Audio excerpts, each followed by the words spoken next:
네, 선생님이랑 이번 시간부터는 성역할의 변화와 양성평등 사회에 대해서 공부를 한번 해보도록 하겠습니다. 첫 번째는 달라지는 성역할을 알아보기를 먼저 알아볼 건데요. 선생님이 사진을 준비했어요. 사진 한번 볼게요. 첫 번째 사진은 왼쪽 위에, 이걸 첫 번째 사진이라고 하면은 어떤 아주머니께서 빨래터에 가셔서 빨래를 하고 있는 여성의 사진이겠지. 두 번째 사진은 잘 안 보이나? 좀 더 크게 해줄까요? 두 번째 사진은 서당에서 공부를 하고 있는 전부 남학생들, 머리에 뒤에 머리 따서 막 잘 이쁘게 묶었지. 열심히 사회 공부를 하고 있는 남학생들. 세 번째는 사진을 볼까? 이런 남자들만 전부 여기 서 있지. 자세한 사진 알기 힘들지만 이런 남자의 사진 있고 그 밑에는 이제 요즘의 사진을 한번 보도록 할게요. 좀 나이 드신 부부께서 같이 요리 준비를 하고 있는 사진도 있고, 선생님도 집에서 설거지하고 얼마 전에 요리도 했어요. 힘들어. 백종원이 대단한 거예요. 자, 두 번째는 이제 여학생과 남학생이 같이 학교에서 공부를 하고 있는 사진. 세 번째는 남자도 발레를 하거나 이런 춤을 추고 있는 사진이 있어요. 자, 이런 사진을 보고 한번 구분을 한번 해봅시다. 자, 옛날 사진 위에 봤죠? 여자 있어서 공부할 때, 그렇지, 남자들만 공부를 할 수 있었어. 공부를 할 수 있었고, 또 남자들만 사회생활, 아까 그 관아 봤죠? 세 번째 사진, 남자들만 사회생활을 했고, 첫 번째 사진은 뭐였지? 여자들만 빨래하고 주로 집안일을 했다. 이게 사진에 있던 예전 모습이었습니다. 그래서 결론을 낼 수가 있죠.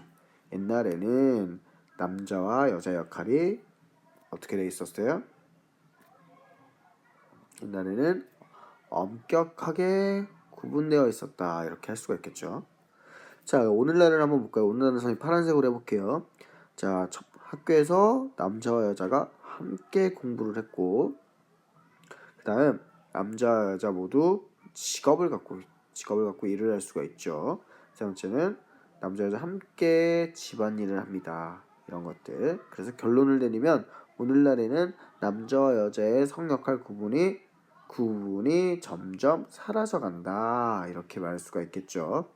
자, 과거에는 열심히 구분되어 있었다면 성역할이, 현대에는 그 역할 구분이 점점 사라집니다. 이렇게 설명을 할 수가 있겠죠. 자, 그러면 사라졌다.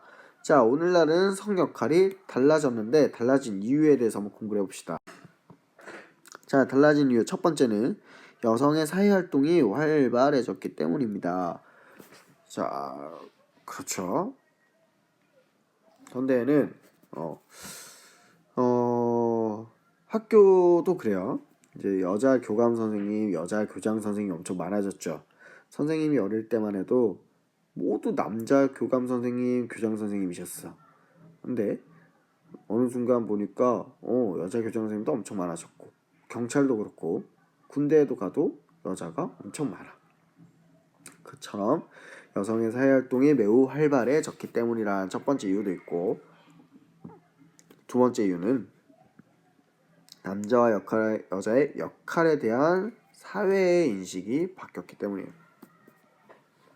여자는 집안일만 하고 공부도 하지 말고 남자 뒷바라지만 하고, 남자는 열심히 공부해서 집안을 이렇게 세워, 이랬던 게 예전에 그런 인식이었다면, 요즘에는 남자든 여자든 똑같다. 능력 있으면 자기 능력을 마음껏 펼치고 나가서 일도 열심히 하고, 남자가 집안일을 할 수도 있지 않느냐, 서로 바쁘면 도와줄 수도 있지, 뭐 이런 식으로 인식이 많이 바뀌었어. 여러분의 집도 그렇겠죠? 선생님 집만 바뀐 건 아니겠지? 장난이에요. 세 번째, 자, 성별에 따라 능력의 차이가 있을 것이라는 사람 생각이 달라졌기 때문이야. 자, 남자는 공부하고 이런 우월한 능력을 가지고 있고, 여자는 하천한 이런 능력도 없고 그냥 집안일밖에 못하는 이 미천한 이 한심한 종족이라고 이렇게 생각했던 과거가 있었어. 여학생도 화나죠.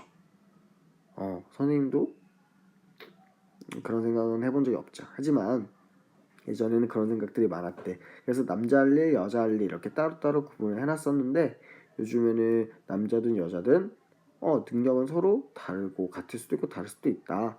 여자가 잘할 수도 있고 그런 게 아니라 인간으로서 서로 능력에 따라서 역할이 정해진다라고 생각하는 사람들의 인식이 많이 바뀌었기 때문이라고 할 수 있어요. 자, 그러면 이렇게 인식이 바뀌었지만 현실은 아직 성차별이 존재해요. 그래서 성차별 사례를 한번 알아보도록 할게요. 자, 성차별 첫 번째 성차별과 성역할에 대한 고정관념을 한번 봅시다. 고정관념이 뭐야? 선입견이라고 하죠. 프리컨셉션이라고도 영어로는 미리 갖고 있는 잘못된 생각들. 그래서 보면 자, 성차별이 뭔가 그 뜻부터 볼게요. 성이 다르다는 이유로 남자와 여자를 차별하는 것. 이게 성차별이에요. 성이 다르다는 이유로 남자 여자를 차별하는 것. 그래서 이게 남자와 여자가 하는 일이 구분되어 있고 남자와 여자는 어떠해야 한다. 그래서 구분되어 있고 성 역할은 남자 여자 하는 일 구분되어 있고 어떠해야 합니다. 남자는 이래야 되고 여자는 이래야 돼. 이게 성 역할에 대한 고정관념이야. 첫 번째, 성차별의 뜻은 성이 다르다고 하는 이유로 남자와 여자를 차별하는 것. 이게 성차별의 뜻이고 성 역할에 대한 고정관념은 남자와 여자가 하는 일이 구분되어 있고 첫 번째는 구분되어 있고 두 번째는 남자와 여자는 이러이러해야 한다라고 생각하는 것이 고정관념이에요. 그래서 예를 보면 여자는 얌전하고 다소곳해야 하며 남자는 씩씩하고 기운이 넘쳐야 한다. 완전 뻥이죠. 남자도 얌전하고 다소곳 할 수 있지. 여자가 더 파이팅 있게 막 혜민이처럼 소리도 지르고 그냥 선생님 귀 아파 죽겠지만 그럴 수도 있겠죠. 물론 충분히 가능해요. 자, 그래서 이 성차별 문제를 해결하기 위한 바람직한 태도를 한번 보도록 할게요. 첫 번째는 이 고정관념에서 벗어나야 돼. 성역할. 남자는 이래야 되고 여자는 저래야 된다. 성역할에 대한 고정관념에서 벗어나고 남자가 여자가 서로 이해하고 존중하는 게 필요해요. 야, 맨날 싸우고 넌 이래, 넌 여자니까, 넌 남자니까 이런 말 하는 거 위험한 거야. 여자가 아니라 남자가 아니라 사람으로서 서로 존중하고 이해해줘야 돼. 세 번째는 남자와 여자라는 그 사실만으로 성차별을 하지 말아야겠죠. 남자 여자는 사실만으로 차별하지 않습니다. 다음 양성평등 사회. 양성평등 한자어지 양성. 남자와 여성, 남성과 여성이 서로 평등한 사회를 만들기 위한 노력을 한번 알아봅시다. 양성평등이 뭐냐? 양성평등은 성에 따른 차별을 받지 않고, 그렇지, 성차별을 하지 않고 자신의 능력에 따라 동등한 기회와 권리를 누리는 것입니다. 자, 성차별을 받지 않고 능력에 따라서 동등한 기회와 권리를 누리는 것이 양성평등이라고 할 수 있어요. 양성평등 사회 실현을 위해서 가정, 학교, 그러니까 학교랑 집이랑 사회에서는 어떤 노력을 하는지 한번 보도록 할게요. 자, 그래서 집에서는 어떤 노력을 하냐? 가정의 일을 집안일, 가족 함께, 엄마 혼자 하는 게 아니고 딸 혼자 하는 게 아니라 함께 책임지고 서로 돕습니다. 그리고 집안일을 가족들이 모두 조금씩 나누어서 하는 거예요. 남자 여자 일 구분하지 않습니다. 그리고 학교에서는 힘든 일은 함께 하는 거야. 남자만 하는 거 아니야. 남자 여자 함께 하는 거야. 평등하게 1인 역할. 선생님 우리 청소도 그렇고 다 1인 역할 하고 있죠. 아주 훌륭해요. 그 다음 사회에서는 취직하거나 승진할 때 남자와 여자를 차별할 수 없도록 규칙, 법을 만들었어요. 그 다음 정치, 경제, 그러니까 세상에 살아가는 모든 부분에서 남녀 평등을 강조하고 여성의 사회 참여를 확대하기 위해 만들었어요. 여성 할당제 이런 말 들어봤어요? 어떤 사회나 어떤 직장에 대해서 군대도 그래. 여자를 얼마 정도 뽑아야 한다. 이런 게 있어요. 그 다음 제일 중요한 거 얼마 전에 몇 년 전에 여러분 모르겠죠? 호주제라는 게 원래 있었어. 호주제가 폐지됐어. 호주제가 뭐냐면 호주, 그러니까 집은 호 집주인 이래서 아빠 하고 밑에 엄마 자식도 있었는데 이런 것들이 없어졌어요. 이런 것들 많고도 여러 가지 예가 있겠지만 선생님 숙제를 또 내주도록 할게요. 성차별을 위한 성역할, 올바른 성역할에서 지금 공부를 해봤고 강의 잘 듣고 정리 노트 외우고 퀴즈 풀어 올 수 있도록 합니다. 그러면 다음 시간 봐요.